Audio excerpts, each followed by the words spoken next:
Hola my compadres, my name is JTM14, and today I'll be looking at another figure that isn't from Siege. It's the Transformers Studio Series, Shatter.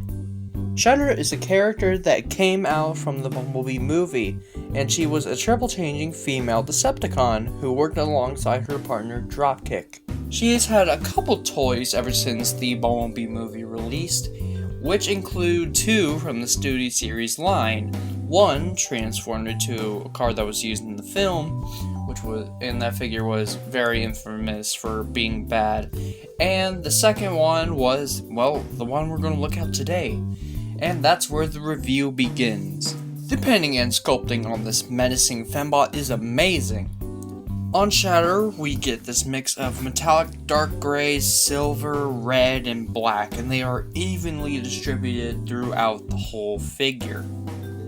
Now, something I am going to mention right off the bat is the kibble on the back, which, yes, does look bad, but what were you expecting from a fembot? At least it's not as bad as Siege Chromia.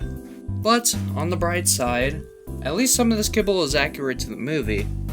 To give credit where credit is due, this kibble does give Shatter some massive heals, so she could stand really well with the back kibble. I do kinda wish that these accurate jet turbines and wings actually locked into place. They just kind of flop around. Does Shatter's car chest even count as kibble on this figure, even though she doesn't turn into a car? Speaking of fake kibble, you do get this landing wheel sculpted into the waist.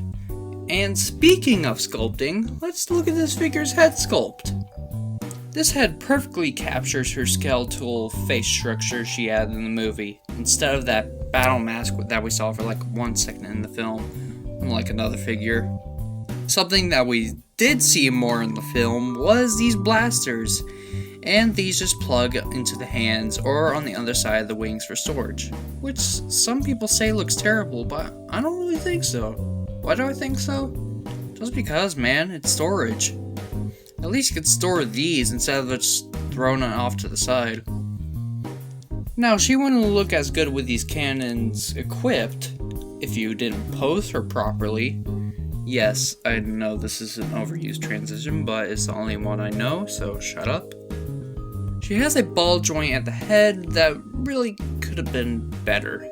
She can only look side to side a bit. She can't look down at all, but she can look up way too far. That's mainly for the transformation.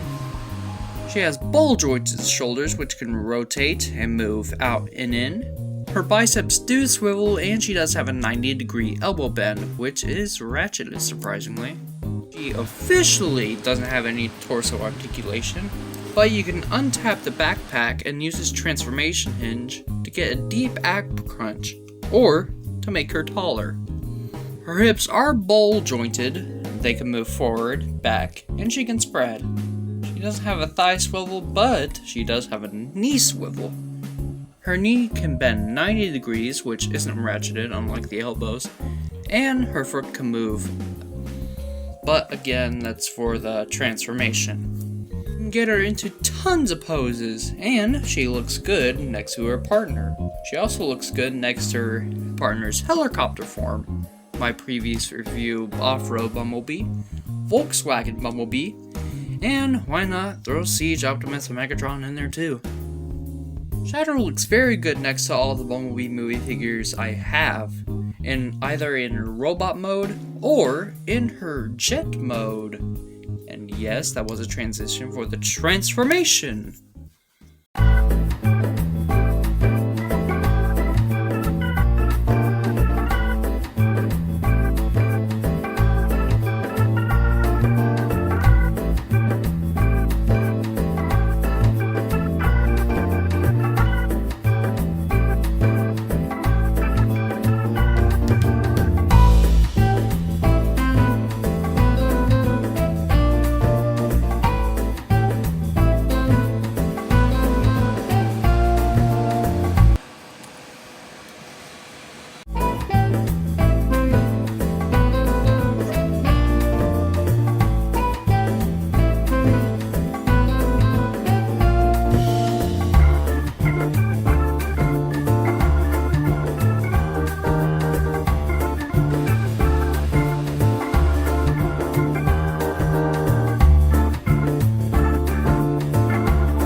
jet mode, and damn if this isn't one chunky deluxe jet. I'm surprised we got this chonker from a relatively slim robot mode.